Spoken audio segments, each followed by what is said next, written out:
عاشت ليبيا، عاشوا أحفاد عمر المختار في عز الأزمة العالمية، دولة عربية وحيدة بتقف جنب مصر، والأجمل هو رد فعل شعب. واللي حاصل حاليا إنك مكان ما تقلب وتدور ما بتلاقيش غير علم مصر وعلم ليبيا جنب بعض. فعاشت مصر وتحيا ليبيا. تعال أقول لك ليه. طبعا كلنا عارفين بسبب الحرب في أزمة عالمية في النفط، ومصر بتعتمد بشكل كبير جدا على دول عربية بتشتري منهم النفط. وفي عز الأزمة اللي بنحاول نطلع منها من أي مخرج، كان خلاص الإمدادات بتاعة النفط اللي بتيجي من الدول اللي بره اتقطعت تمام. مصر بدأت تتكلم معاهم في مشكلة عندي، في أزمة عايز حل. كان الرد لا، في التزام طبعا مع دول تاني ما نقدرش نقول لهم اي حاجه، اللي هو انت بتعاني من ازمه معينه انا ما اقدرش افيدك دلوقتي بسبب الحرب اللي حاصله. ماشي، هم حرين وكل حاجه، ودي سياسه الدول ما نقدرش نتدخل فيها، بس هنا فيه ازمه ازاي نطلع منها وازاي نحلها. وكانت الاجابه في اللحظه دي هي ليبيا. كل التحيه والتقدير. ايوه بالظبط زي ما سمعت كده، مصر الايام اللي جايه هتستورد النفط بتاعها من ليبيا. اقسم بالله البلد دي والحمد لله محروسه من عند ربنا. كل ازمه سبحان الله بنلاقي ليها حل،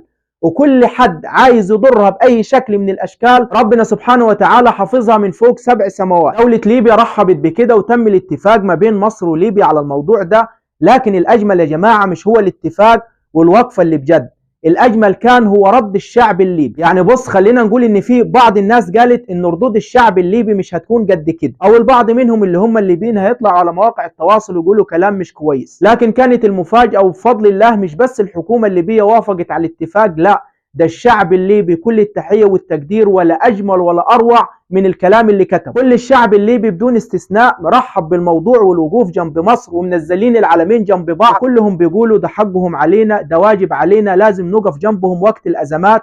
فكل التحية والتقدير للشعب الليبي. وعلشان كده بقول لك ما تستغربش لو هتشوف أو شفت صورة العلمين جنب بعض على كل الصفحات والمواقع الإخبارية المصرية. كل الصفحات دلوقتي وكل الناس منزلين علم مصر وعلم ليبيا جنب بعض. سبحان الله، في عز الأزمة ومش عارفين نروح فين، العالم كله بيعاني من أزمة، والناس اللي المفروض هم بيصدروا لك النفط خلاص قالوا لك مش هنقدر نديك تاني، احنا ملتزمين مع دول تاني، احنا ملتزمين بعقود، احنا ملتزمين بشروط. سبحان الله، الفرج يجي من فوق علشان ليبيا في وقت الأزمة تقول احنا اللي هنقف جنب مصر والمصريين.